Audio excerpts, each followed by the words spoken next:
మహబూబ్ నగర్ జిల్లా హన్వాడ మండలంలో నిన్న అర్ధరాత్రి ఘోర రోడ్డు ప్రమాదం చోటు చేసుకుంది. ఈ ప్రమాదంలో ఒకరు సజీవ దహనమయ్యారు. హన్వాడ మండలం పల్లెమోనే కాలనీ పిల్లిగుండు దగ్గర మహబూబ్ నగర్ తాండూరు ప్రధాన రహదారిపైన ఆయిల్ ట్యాంక్ వాహనం, స్టీల్ కంటైనర్ల వాహనాలు ఎదురెదురుగా వచ్చి ఢీకొన్నాయి. ఈ ప్రమాదంలో ఆయిల్ ట్యాంకు పేలి భారీగా మంటలు వ్యాపించాయి. దీంతో స్టీల్ కంటైనర్ వాహనం డ్రైవర్ బయటకు దూకడంతో ప్రాణాపాయం తప్పింది. ఆయిల్ ట్యాంకు వాహన డ్రైవర్ ఆ మంటల్లో పూర్తిగా కాలిపోయి సజీవ దహనమయ్యాడు. సమాచారం తెలుసుకున్నటువంటి పోలీసులు వెంటనే అగ్నిమాపక సిబ్బందితో పాటు మిగతా వారందరినీ కూడా రెస్క్యూ ఆపరేషన్కి సంబంధించినంత కూడా వారందరినీ కూడా అక్కడ తీసుకురావడంతో మంటలను అదుపు చేశారు.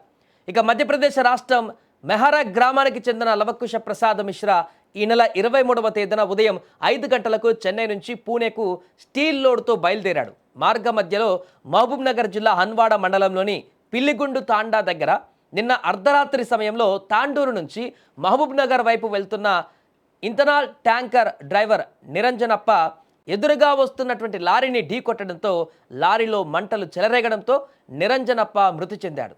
మరో డ్రైవర్ లవకుశ ప్రాణాలతో బయటపడ్డాడు.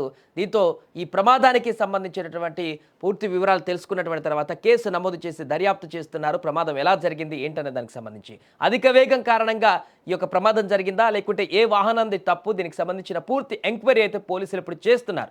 ఇప్పుడు ఇద్దరు డ్రైవర్లో ఒక డ్రైవర్ బ్రతికున్నాడు కాబట్టి అతన్ని విచారించి ఈ ప్రమాదానికి గల కారణాలు కూడా తెలుసుకుంటున్నారు. అయితే ఈ ఘటన తర్వాత 2 లారీలకు సంబంధించినటువంటి దాంట్లో ఉన్న లోడ్కు సంబంధించిన ఓనర్స్ ఎవరైతే ఉన్నారో వారు కూడా ఇన్ఫార్మ్ చేయడం జరిగింది. ఆ మిగిలిన డ్రైవర్ అండ్ అదేవిధంగా చనిపోయినటువంటి డ్రైవర్కి సంబంధించిన డీటెయిల్స్ కూడా తెలుసుకొని వారికి కూడా ఇన్ఫార్మ్ చేశారు పోలీసులు.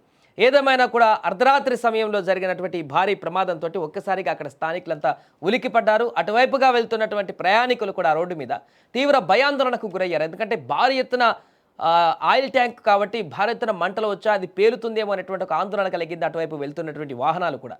కొంతసేపు అక్కడ ట్రాఫిక్ నిలువరించినా కూడా ఆ తర్వాత ఇదంతా క్లియర్ చేసిన తర్వాత, మంటలు అదుపు చేసిన తర్వాత రెస్క్యూ టీం అదేవిధంగా అగ్నిమాపక సిబ్బంది అంతా క్లియర్ చేసిన తర్వాత మరలా సజావుగా అక్కడ ట్రాఫిక్ ఇబ్బందులు లేకుండా వాహనాలను మూవ్ అవ్వడానికి దోహదం చేశాయి వారి యొక్క రెస్క్యూ ఆపరేషన్స్ అన్ని కూడా. ఏదేమైనా కూడా ఈ భారీ ప్రమాదం అయితే అక్కడ ఉన్నటువంటి స్థానికులను ఒక్కసారిగా భయాందోళనకు గురి చేసింది.